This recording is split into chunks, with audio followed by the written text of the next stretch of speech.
न तद्भासयते सूर्यो न शशाङ्को न पावकः यद्गत्वा न निवर्तन्ते తద్ధామ పరమం మమ. అట్టి నా పరంధామము సూర్యచంద్రులచే గాని అగ్ని విద్యుత్తులచే గాని ప్రకాశింపజేయబడదు. దానిని చేరిన వారు ఈ భౌతిక జగత్తుకు ఏనాడూ తిరిగిరారు. మమైవాంశో జీవలోకే జీవభూతః సనాతనః మనఃషష్ఠానీంద్రియాణి ప్రకృతిస్థాని కర్షతి. ఈ బద్ధ భౌతిక జగత్తులోని జీవులు నా శాశ్వతాంశలు.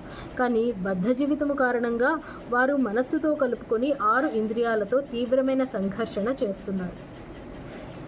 శరీరం యదవాప్నోతి యచ్చాప్యుత్క్రామతీశ్వరః గృహీత్వైతాని సంయాతి వాయుర్గంధాని వాశయాత్. వాయువు వాసనలను తీసుకొని పోయినట్లుగా భౌతిక జగత్తులో జీవుడు తన వివిధ భావాలను ఒక దేహము నుండి వేరొక దేహానికి మోసుకొని పోతాడు. ఆ విధంగా అతడు ఒక రకమైన దేహమును స్వీకరించి తిరిగి వేరొక దానిని పొందడానికి దానిని విడిచిపెడతాడు. శ్రోత్రైం చక్షుస్పర్శనైం చ రసనం ఘ్రాణమేవ చ అధిష్ఠాయ మనశ్చాయం విషయానుపసేవతే. జీవుడు ఆ విధంగా వేరొక స్థూల దేహమును స్వీకరించి మనస్సుతో కూడి ఉన్నట్టి ఒకానొక రకమైన చెవి, కన్ను, నాలుక, ముక్కు స్పర్శలను పొందుతాడు.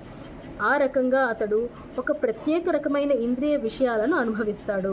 ఇంకొక రకంగా చెప్పాలంటే జీవుడు తన చైతన్యాన్ని పిల్లులు, కుక్కల గుణాలతో కలుషితం చేసుకుంటే ఆ తదుపరి జన్మలో పిల్లి లేదా కుక్క దేహాన్ని పొంది దానిని అనుభవిస్తాడు.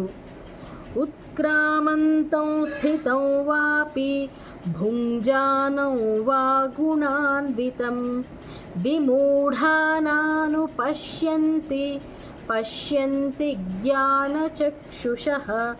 జీవుడు తన దేహమును ఏ విధంగా విడిచిపెడతాడో, ప్రకృతి గుణ ప్రభావంతో ఏ రకమైన దేహమును అతడు అనుభవిస్తాడో మూర్ఖులు తెలుసుకోలేరు. కానీ జ్ఞానశిక్షణ పొందిన నేత్రాలు కలిగిన వారు ఇదంతా చూడగలుగుతారు.